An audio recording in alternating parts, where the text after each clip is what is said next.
नमस्कार, आप देख रहे हैं एसबीसीएन टाइम्स। शुरुआत करते हैं प्रमुख हेडलाइंस के साथ। मंदसौर शहर में बसंत पंचमी से ही मंदिरों में फाग उत्सव मनाया जा रहा है। इसी कड़ी में आज भी धर्मधाम गीता भवन मंदिर परिसर में महिलाओं द्वारा बड़ी संख्या में उपस्थित होकर फाग महोत्सव मनाया गया। आज बिरज में होली रसिया गीत व भजनों के साथ गीता भवन में फाग उत्सव मना। मंदसौर शहर के धर्मधाम गीता भवन में अंतर्राष्ट्रीय संत एवं गीता भवन के संस्थापक अध्यक्ष स्वामी श्री रामनिवास जी महाराज के सानिध्य में प्रतिवर्ष अनुसार इस वर्ष भी गीता भवन महिला सत्संग मंडल की संरक्षिका ज्योतिषज्ञ लाड़कुंवर दीदी के मार्गदर्शन में फाग महोत्सव मनाया गया, जिसमें बड़ी संख्या में माता बहनों व बच्चों ने भाग लिया। भगवान श्री कृष्ण मंदिर की दिव्य प्रतिमा के साथ गुलाल, अबीर, विभिन्न प्रकार के फूलों के साथ फाग महोत्सव मनाया। आज बिरज में होली रसिया सहित होली के गीतों पर माता बहनों ने नृत्य कर रंग, गुलाल व पुष्प वर्षा की। फाग महोत्सव में बड़ी संख्या में अभिनंदन क्षेत्र व आसपास क्षेत्र की महिलाओं ने आयोजन में भाग लिया व जमकर फाग उत्सव मनाते हुए धार्मिक भजनों पर नाचते गाते एक दूसरे को गुलाल लगाकर होली खेली, जिसके बाद प्रसाद वितरण व सुलबहार के साथ फाग उत्सव आनंद संपन्न हुआ। क्या आयोजन है? आज धर्मधाम गीता भवन में प्रतिवर्ष अनुसार फाग महोत्सव मनाया जा रहा है, जिसमें सभी माता बहनों ने गीता भवन परिवार समिति और आसपास मंदसौर वासियों की सभी बहना मिलजुल के भजन कीर्तन और रंगों से, गुलाल से और पुष्पों से फाग उत्सव मनाया जा रहा है। बड़ा हर्ष उल्लास है गीता भवन में और प्रतिवर्ष मनाया जाता है। आपका नाम? श्रीमती विद्या राजेश उपाध्याय। जी। अरे मैंने थोड़ा सा जी, आयोजन किया जा रहा है, क्या आयोजन है? यह अभी फाग उत्सव का आयोजन है और ये सब महिलाएं सक्रिय हैं और हर मंगलवार को भी भजन होते हैं। यहाँ पे सुंदरकांड होता है, 11 को गीता पाठ होता है। ये सब वही महिलाएं हैं। अभी फाग महोत्सव किस तरह से मनाया जा रहा है? ये आपके सामने आपने देखा, कृष्ण को वो गुलाल फूल से होली खेली हमने। बच्चों को कृष्ण पानी का यूज नहीं कर रहे हैं होली में। ये लोगों को संदेश देना है, सिर्फ फूल और गुलाल से होली खेलना है। आपका नाम? मेरा नाम अंजू तिवारी। जी। ने उसका जवाब जी बोलिए। गीता भवन परिवार में प्रति वर्ष के अनुसार ये फाग उत्सव मनाया जाता है। गुलाल पुष्पों से डोर वगैरह मंगाया जाता है। सभी बहनें बड़े उत्साह के साथ में पर्व मनाती, होली पर्व फाग उत्सव। और छोटे मोटे बाल गोपाल को कृष्ण बनाए, राधा बनाते हैं। गीता हर मंगलवार को यहाँ भजन होते हैं। 11 के दिन गीता पाठ होता है और हम सभी बहनें उपस्थित होती है समय समय के अनुसार। आपका नाम बताइए। प्रेमलता आचार्य। मंदसौर कालाभाटा डैम स्थित शिवना नदी से 2 दिन पूर्व एक युवक का शव मिला था, जिसके शिनाख्त में मृतक युवक का नाम तरुण जाट निवासी बादरी का होना पाया गया है। आपको बता दें कि उक्त मृतक युवक की गुमशुदगी पूर्व से ही थाने पर दर्ज थी। मंदसौर जिला जाट कल्याण समिति द्वारा जिला पुलिस अधीक्षक के कार्यालय पर जाकर एक ज्ञापन दिया गया व ज्ञापन में मांग की गई कि 2 दिन पूर्व कालाभाटा डैम स्थित शिवना नदी से जो शव मिला था, उक्त युवक की हत्या हुई है, ऐसी आशंका समाजजनों ने जताते हुए ज्ञापन दिया है। जिला जाट कल्याण समिति मंदसौर द्वारा जिला पुलिस अधीक्षक के नाम दिए ज्ञापन में मांग की है कि जिला जाट कल्याण समिति मंदसौर की ओर से निम्नवत निवेदन है। यह कि दिनांक 1 मार्च को तरुण पिता रविंद्र जाट निवासी बादरी जिला मंदसौर की लाश शिवना नदी कालाभाटा डबान से मिली थी। यह कि तरुण एक अच्छा तैराक था, इस कारण उसके डूबने से मृत्यु नहीं हो सकती। हमें पूर्ण विश्वास है कि तरुण की हत्या की गई है। तरुण दिनांक 26 फरवरी से लापता था, जिसकी गुमशुदा रिपोर्ट दिनांक 27 फरवरी को शहर कोतवाली मंदसौर पर की गई थी तथा उसका मोबाइल भी बंद आ रहा था। यह कि तरुण के साथ प्रतीक गुप्ता उर्फ पप्पू पिस्टल निवासी बसेर कॉलोनी मंदसौर रहता था। पुलिस को प्रतीक से गहन जांच पड़ताल करनी चाहिए। यह कि तरुण के साथ मंदसौर का कोई बर्खास्त पुलिस आरक्षक गौरव, जो रहने वाला रतलाम का है तथा मंदसौर ही घूमता है, वह अपने आप को नारकोटिक्स का अधिकारी बताता था। गौरव व उसके अन्य साथी तरुण के साथ रहते थे। गौरव के ऊपर आपराधिक प्रकरण भी दर्ज हैं। गौरव तथा उसके अन्य साथियों के पास कई महंगी गाड़ियां हैं। यह कि तरुण प्रतीक व आरक्षक गौरव के साथ कई बार इंदौर और प्रतापगढ़ भी गया। यह कि हमें बर्खास्त पुलिस आरक्षक गौरव व प्रतीक उर्फ पप्पू पिस्टल तथा इनके अन्य साथियों पर आशंका है कि इन्होंने ही तरुण की हत्या की है या इनको पूरी जानकारी है। यह कि आपसे निवेदन है कि मृतक तरुण जाट की हत्या की गहन जांच करने का कष्ट करें। इस तरह की मांग समाजजनों ने पुलिस अधीक्षक मंदसौर से की।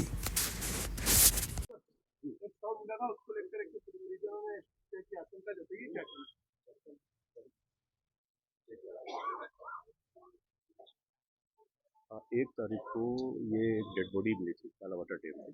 तरुण जाट उनका क्लियर मालूम पड़ा था। तो उस संबंध में पहले, चूँकि ये इंदौर से निकले थे,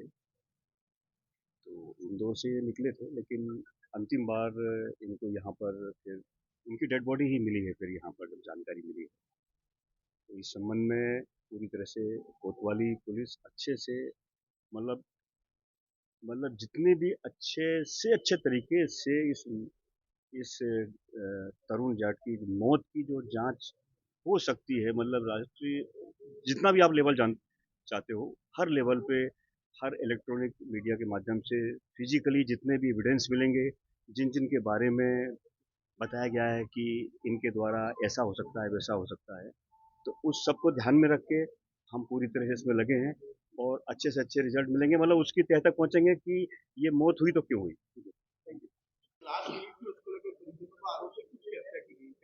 ये दिनांक 1 मार्च को कालाभाटा डैम पर एक तरुण चौधरी नाम के व्यक्ति हैं जिनका शव नदी में तैरता हुआ मिला है, जिसके संबंध में उनके परिजनों द्वारा आज पुलिस अधीक्षक कार्यालय पर आकर ज्ञापन दिया है कि उन्हें शंका है कि इसकी मृत्यु नैसर्गिक नहीं किसी के द्वारा हत्या करके की गई है। तो इस संबंध में जो है उन्होंने शंका के आधार पर कुछ व्यक्तियों के नाम भी बताए हैं। इसमें तकनीकी साक्ष्य और भौतिक साक्ष्य के आधार पर जांच कार्यवाही की जाकर और जो भी निष्कर्ष आगे निकलेंगे उस अनुसार वैधानिक कार्रवाई की जाएगी। दिया है किस बात को लेकर दिया है, क्या करें? मेरा भतीजा है तरुण चौधरी, उसकी हत्या की गई है, उसकी अच्छे से जांच होए और जो दोषियों से सजा मिले, कठोर से कठोर सजा मिले। संख्या किसी पे नहीं है, जो भी पुलिस करेगी वो अच्छा करेगी। परविंदर चौधरी। मंदसौर जिले में डोडे से अफीम निकालने का कार्य शुरू हो चुका है। कई किसानों ने अफीम निकालना शुरू कर दिया है, तो वहीं अफीम व डोडा चोरी होने के चलते किसान खुद रात भर जाकर अफीम की सुरक्षा कर रहे हैं। उसके बावजूद भी अफीम की चोरी हो गई। मंदसौर जिले में अफीम किसानों द्वारा डोडे से अफीम निकालने का कार्य शुरू कर दिया है, तो वहीं अफीम की फसल की सुरक्षा को लेकर ऐसे तो किसानों द्वारा कई तरह के उपाय किए जाते हैं, किंतु उसके बाद भी बदमाश अफीम व डोडे चोरी करने में सफल हो ही जाते हैं। ताज़ा मामला मंदसौर जिले के ग्राम बादाखेड़ी में विगत दिनों अफीम काश्तकारों की खेती से अफीम चोरी के मामले में जिला कांग्रेस पिछड़ा वर्ग अध्यक्ष व जिला पंचायत सदस्य दीपक सिंह गुर्जर बादाखेड़ी पहुंचे और पीड़ित किसानों से चर्चा की और मौके पर उनको आ रही समस्याओं को लेकर उनसे बात की। साथ ही मेहनत से उगाई गई उनकी फसल बर्बादी को लेकर सांत्वना दी और भविष्य में अफीम फसल की सुरक्षा के उपायों को लेकर जागरूक रहने का निवेदन किया। इस दौरान कांग्रेस पिछड़ा वर्ग जिला उपाध्यक्ष श्याम चौधरी, उप सरपंच गोविंद सिंह डोराना, अभय बैरागी, संदीप सिंह भी साथ रहे। किसानों द्वारा अभी जो डोडे हैं उनमें चीर लगा दिए गए हैं और वो चोरी हो रहा है लगातार देखने में आ रहा है, क्या? देखिए, बीते 2 दिवस पूर्व की घटना है। मंदसौर विधानसभा के गांव बादाखेड़ी की ये घटना है। लगभग 3 किसानों के यहाँ पर चीरे लगाए गए, डोडों में से चोर अफीम लेके चले गए। लगभग 1 किलो के आसपास अफीम किसानों की गई। लेकिन विसंगति देखिए साहब हमारे कानून व्यवस्था की कि यदि कोई किसान अपनी तरफ से एफआईआर कराता है तो उसका पट्टा नारकोटिक्स विभाग निरस्त कर देता है। ऐसे कई मामलों में पूर्व में भी हुआ है, तो बड़ा आश्चर्य है। लेकिन जब हम किसानों के पास पहुंचे तो वो दुखी तो थे, क्योंकि बहुत मुश्किल से एक अच्छा समय इस बार किसानों का चल रहा है। अफीम अच्छी आई भी है, मौसम ने भी साथ दिया है, बीमारी भी नहीं लगी है। लेकिन इस अवस्था में अगर इस प्रकार की घटनाएं हो रही है तो नो डाउट कोई शंका का इसमें मैं नहीं समझता किसी बात को लेकर के कि प्रशासन को इस बात को लेकर अलर्ट रहना चाहिए कि इसका मतलब आने वाले समय हम हर साल देख रहे हैं कि अफीम जब निकलने को होती है उस समय कई चोर पहुंचते हैं और अफीम काश्तकारों की हत्या तक कर देते हैं अफीम के चक्कर में, डोडा चोरा के चक्कर में। तो मेरा प्रशासन से भी इस बात को लेकर के अनुरोध है कि इस मामले में अपनी व्यस्तता और अपनी गंभीरता को समझना पड़ेगा और इस प्रकार की चोरी, चूँकि किसान बहुत मेहनत से अफीम उगाता है, बहुत मेहनत से अफीम का पट्टा लेकर के आता है। आपको मालूम है नारकोटिक्स विभाग के अधिकारी किस प्रकार से कालाबाजारी करके किसानों के साथ लूट करते हैं। तो मेरा प्रशासन से भी अनुरोध है कि इस प्रकार की कार्रवाई को वो भी संज्ञान में लें और किसानों की रक्षा के लिए जो भी उचित उपाय हो पाए इनकी फसल की रक्षा के लिए वो करने चाहिए। क्या लगता है इस तरह कोई गिरोह काम करता है जो इस तरह चोरी वगैरह करता है? क्या मैं सोचता हूँ साहब 100% आपने सही कहा। मंदसौर विशेष रूप से हमारे यहाँ पर टारगेट रहता है चोरों के लिए, क्योंकि अफीम एक बहुत बड़ी फसल हमारे क्षेत्र की, हमारे मालवा क्षेत्र की मानी जाती है। और यदि इस प्रकार की चोरी हो रही है तो मैं तो उज्जैन में भी पिछले साल एक घटना घटी थी, रतलाम में पिछले साल एक घटना घटी कि काश्तकार की हत्या कर दी गई रात को। तो मैं मानता हूँ कि एक बहुत बड़ा गिरोह का काम करता है और उस पर ध्यान देने की आवश्यकता है। मंदसौर शहर के अखिल भारतीय सफाई मजदूर संघ महिला प्रकोष्ठ जिला मंदसौर द्वारा आज अपनी 6 सूत्रीय मांगों को लेकर गांधी चौराहे पर नारेबाजी करते हुए प्रदर्शन करते हुए तहसीलदार को एक ज्ञापन दिया। अखिल भारतीय सफाई मजदूर संघ महिला प्रकोष्ठ जिला मंदसौर के तत्वाधान में आज गांधी चौराहे पर महिला सफाई कर्मचारियों द्वारा नारेबाजी करते हुए प्रदर्शन किया गया व अपनी 6 सूत्रीय मांगों को लेकर एक ज्ञापन जिला कलेक्टर के नाम तहसीलदार को दिया है, जिससे मांग की गई है कि समस्त दैनिक वेतनभोगी कर्मचारियों को नगरपालिका मंदसौर में 10 से लगाकर 20 वर्ष तक होने आए हैं उन्हें नियमित किया जाए। वर्ष 2006 में तत्कालीन नगरपालिका अध्यक्ष प्रहलाद जी बंधवार के समय सफाई कर्मियों की भर्ती की थी। उसके बाद आज तक सफाई कर्मियों की भर्ती नहीं हुई, जबकि अभी वर्तमान जनसंख्या बढ़ी है व कॉलोनियों का दूरदराज तक कॉलोनियां बन गई और मंदसौर का क्षेत्रफल बढ़ गया। 19 वर्ष बीतने के बाद भी नए सफाई कर्मियों की भर्ती नहीं की गई, जबकि कार्यक्षेत्र काफी बढ़ चुका है। अतः 200 पुरुष व 200 महिलाएं सफाई कार्य हेतु रखी जाए। संपूर्ण जिले के नगर पालिका व नगर पंचायत में कार्यरत समस्त कर्मचारी एवं सफाई कर्मचारियों का वेतन 1 से 5 तारीख के बीच में दिया जाए। समस्त सफाई कर्मियों को निवास हेतु भूखंड अलॉट किया जाए। वर्ष 2019 में ट्रेचिंग ग्राउंड में नगर पालिका द्वारा 120 महिलाएं पन्नी छांटने के कार्य पर लगाई थी। इन महिलाओं को 3 माह का वेतन नगर पालिका ने नहीं दिया, जिस पर इनके द्वारा नगर पालिका के बाहर धरना भी दिया। अखिल भारतीय सफाई मजदूर संघ द्वारा आज माननीय मुख्यमंत्री महोदय, माननीय नगर प्रशासन मंत्री महोदय के नाम पर ज्ञापन दिया गया, जिसमें 6 सूत्री मांगों का निराकरण करने के संबंध में ये ज्ञापन है, जिसमें समस्त दैनिक वेतन भोगी कर्मचारी हैं नगर पालिका में, उन्हें 10 से लगाकर 20 वर्ष होने आए हैं, उन्हें नियमित एवं अन्य ऐसी मांगों के लिए ये ज्ञापन दिया गया है। ज्ञापन दिया किस बात को लेकर दिया? ये 6 मांगे हैं हमारी और वेतन हमें बहुत कम मिलता है। हम बच्चे को अच्छी मतलब उनको स्कूल पढ़ा नहीं सकते हैं और अच्छा खिला नहीं सकते हो। 8,500 में हम क्या करें? हमारे बच्चों का हमने भविष्य कभी भी नहीं बना सक रहे 8,500। हमारा वेतन बनना चाहिए। हमें 20 साल हो गए कच्चे में, तो हमें परमानेंट तो करना चाहिए। कि हम मरेंगे जब करेंगे क्या लोग हमें परमानेंट कर ही नहीं पा रहे सर। हेमा कंडारे, श्रीमती हेमा कंडारे। ज्ञापन दिया क्या? ये ज्ञापन इसलिए दिए सर के जो हमारी वाल्मीकि समाज के कोई नगर पालिका से सारे काम रुके हुए, तो नौकरी से लेके तो कर्मचारियों से लेके तो हर एक चीज की हमने मांगे रखी है। हमारी वो मांगे पूरी हो और मैं अखिल भारतीय सफाई कामगार मजदूर संघ की जिला अध्यक्ष हूँ, तो ये मेरा कर्तव्य है कि मैं समाज का सारा काम करूं और समाज हमारे साथ है और प्रशासन को हमारा सहयोग करना पड़ेगा और नगर पालिका अधिकारी सबको हमारी मांगे सुननी पड़ेगी। 6 सूत्री मांगों को लेकर आपने ज्ञापन दिया, मांगों का निराकरण नहीं होता तो आगे क्या करेंगे? आगे हम भूख हड़ताल से लेके धरना प्रदर्शन से लेके जो भी हमसे होगा वो सब करेंगे। और आज हम महिला रोड पे उतरी है वाल्मीकि समाज की, तो हम चाहते हैं कि हमारी मांगे पूरी हो। अगर नहीं हुई तो हम कुछ और आगे करके ये बताएंगे कि भूख हड़ताल से लेके तो ये अपने काम बंद करने से लेके तो ये सब कुछ करके हम बताएंगे। हम हमारा अधिकार लेके रहेंगे। आपने ज्ञापन दिया है, क्या कितनी सूत्री मांगों को लेकर दिया, क्या मांगे? हमने 6 सूत्री मांगों को अपन ने ज्ञापन दिया है यहाँ पर। और हेमंत शर्मा जी जो कि यहाँ के सफाई कर्मचारियों से एक तो ढंग से बात नहीं करते, दूसरा और कुछ भी मतलब ढंग से बोलते नहीं है, बोलने के तरीके नहीं है, भाइयों से किस तरह से बोला जाता है, किस तरह से बोला नहीं जाता है। तो ये हम उन लोगों से भी ये लोग परेशान है, तो तत्काल उन्हें हटाया जाए। और ये हमारी मांगे जो हमने अभी यहाँ पर रखी है, अखिल भारतीय सफाई मजदूर संघ जो हमने नारी शक्ति का वो बनाया है, तो हम ये चाहते हैं हम इसके साथ आए तो महिला को रखा जाए, नए को जो लड़के बंद करे गए हैं उनको भी रखा गए। और टेंशन ग्राउंड में 120 बाइयां रखी थी, उनके जो वेतन 3 महीने के है वो उस पे शासन पर्दा क्यों डाल रहे हैं, वो भी उनको दिया जाए। और ये जो 10 साल 15 साल हो चुके हैं उनको तत्काल परमानेंट के कागज दिए जाए। और विनीत में है और वो भी परमानेंट हो जाए जो मांगों में हमने। और ये जो 8,000 2006 से 8,000 पेमेंट हो रही है, 8,000 से किसी का घर का गुजारा होता है क्या? नहीं होता है ना। तो बस इनकी भी 2006 से जो भर्ती की गई थी उसके बाद में अभी वापिस से नई भर्ती किया जाए और उनके नए कर्मचारियों को भी रखा जाए और पेमेंट बढ़ी जाए। मेरा नाम नगर अध्यक्ष जया डागर। कुकरेश्वर पुलिस की बड़ी कार्रवाई, ग्राम शिवपुरिया के जंगल में दबिश देकर भारी मात्रा में अवैध अफीम और गांजे के पौधे जब्त किए, एक आरोपी गिरफ्तार। कुकरेश्वर थाना पुलिस ने बीती रविवार को थाना प्रभारी सौरभ शर्मा सहित मनासा रामपुर पुलिस टीम ने सूचना के आधार पर कार्रवाई करते हुए थाना क्षेत्र के ग्राम शिवपुरिया चक्कीवाला के जंगल क्षेत्र में एक किसान के खेत पर दबिश दी। दबिश के दौरान पुलिस को रायडे की फसल के बीच अवैध रूप से उगाई गई अफीम और गांजे के पौधे सहित भारी मात्रा में डोडे जब्त किए। वहीं मौके से 1 किलो 600 ग्राम अफीम जब्त कर आरोपी को गिरफ्तार किया।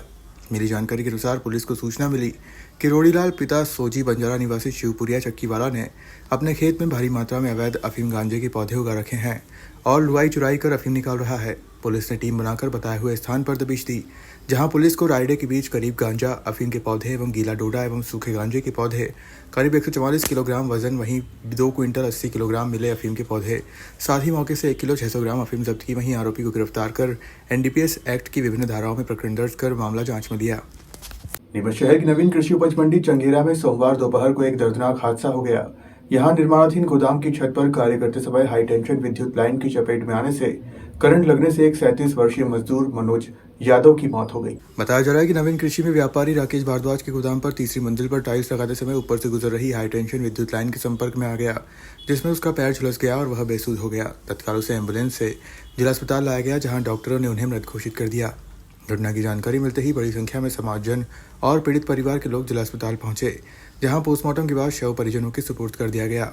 इसके बाद परिजन शव लेकर एसपी ऑफिस के बाहर पहुंचे और सड़क पर शव रखकर विरोध प्रदर्शन किया। सूचना पर पुलिस और प्रशासन के अधिकारी भी मौके पर हैं और परिजनों को समझाइश देकर रवाना किया। परिजनों की मांग है कि पीड़ित परिवार को आर्थिक सहायता दी जाए, साथ ही मामले में दोषी लोगों के खिलाफ सख्त कार्रवाई की जाए। वहीं इस मामले में आर्थिक सहायता और दोषियों पर कार्रवाई की मांग को लेकर परिजनों ने नीमच एसपी ऑफिस के बाहर शव रखकर विरोध प्रदर्शन किया। सूचना पर सीएसपी अभिषेक रंजन, नीमच कैंट थाना प्रभारी पुष्पा चौहान, तहसीलदार संजय मालवी सहित पुलिस प्रशासन के अधिकारी पहुंचे और पीड़ित परिवार से बातचीत कर उनकी मांगों का निराकरण करने का भरोसा दिया, जिसके बाद परिजन एम्बुलेंस में शव लेकर घर के लिए रवाना हुए। युवक है वो बिल्डिंग साइट पे काम कर रहा था, जिसमें एक हाई वोल्टेज करंट करने से उसकी मृत्यु होना पाया गया है। तो परिवारजन जो है वो शोकाकुल हो गए सभी लोग, और उनकी मांग थी कि इसमें तुरंत ही जो न्यायिक कार्रवाई की जाए।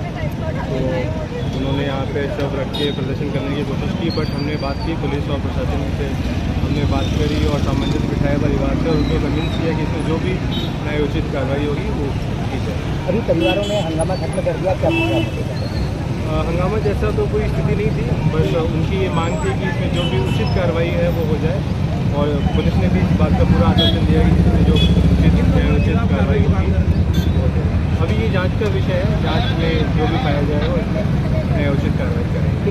में रहते हैं मनोज पिता नरसिंह जी क्लास, जो दिन के हिसाब से काम करने गए थे मंडी में। श्री राकेश जी भारद्वाज जी का काम चल रहा था वहाँ पर, लेकिन वहाँ बद इंतजामी के चक्कर में इनके साथ ये हादसा हो गया। वहाँ हाई टेंशन लाइन जा रही थी ऊपर और इनको पता नहीं था, और ये इनके काम कर, क्या पता अकस्मात क्या हुआ कि हाई टेंशन लाइन ने इनको खींच लिया, जिससे इनकी डेथ हो गई। और घर में भरण पोषण करने वाले यही थे, गरीब परिवार से आते हैं। हम शासन प्रशासन से यही चाहते हैं कि उचित मुआवजा इनको मिला जाए, क्योंकि जनहानि का तो कोई हो नहीं सकता कुछ, लेकिन अब बस वो परिवार को थोड़ा सा मुआवजा मिल जाए तो इनको सपोर्ट लगे। क्या नाम था इनका? मृतक का नाम मनोज प्लास, इनके पापा का नाम नरसिंह जी। आपका नाम है? मैं मनीष कुमार गोयल, यादव महासभा अध्यक्ष। नीमच शहर के बखाना थाना क्षेत्र अंतर्गत आने वाले गांव खेरमालिया में रविवार शाम को एक युवक ने अज्ञात कारण के चलते जहरीला पदार्थ गटक लिया था, जिसके बाद परिजन उसे लेकर तत्काल जिला अस्पताल पहुंचे थे, मगर सोमवार सुबह युवक ने उपचार के दौरान दम तोड़ दिया। प्राप्त जानकारी के अनुसार मृतक दिनेश पिता अंबालाल, उम्र 30 वर्ष, जाति रावत, निवासी खेरमालिया थाना बघाना, रविवार दोपहर में परिवार के साथ गेहूं पर काटने का कार्य कर रहा था। इस दौरान वह शराब के काफी नशे में भी था। इस दौरान वह पुनः घर गया और वहां से वापस खेत पर आया। यहीं पर परिजनों के सामने ही उसने जहरीला पदार्थ घटक लिया, जिसके बाद उसकी तबीयत बिगड़ गई। तत्काल परिजन उसे लेकर जिला चिकित्सालय पहुंचे, जहां उपचार जारी था, मगर उपचार के दौरान सोमवार सुबह दिनेश की मौत हो गई। वहीं सोमवार दोपहर को मृतक के शव का परिजनों की मौजूदगी में बघाना पुलिस द्वारा पोस्टमार्टम करवाकर शव परिजनों को सौंप दिया है। वहीं मामले में पुलिस ने मर्ग कायम कर जांच शुरू कर दी है। परिवार के अंबालाल ने जानकारी देते हुए बताया कि युवक जब परिजन खेत पर गेहूं काट रहे थे, इसी दौरान नशे की हालत में पहुंचा और जहरीले पदार्थ का सेवन कर लिया। बताइए क्या घटना हुई है? दिनेश जो नशे में था और जो कुएं पे आया, हम गेहूँ काट रहे थे, कुएं पे आया और जो दवा खा ली, और हम उसको जो नशे पत्ते में था ध्यान तो पड़ा नहीं, उसको दवा खा ली, हम उसको उल्टी उल्टी कर रही और जो अस्पताल लाए कल 4 बजे, और उसके दौरान जो आज सुबह जो 5:30 बजे के करीब है जो जी अभी क्या हो रहा है? अभी पोस्टमार्टम पे है। जी आपका नाम? अंबालाल। फिलहाल खबरों में सिर्फ इतना ही। आप देखते रहिए SBC टाइम।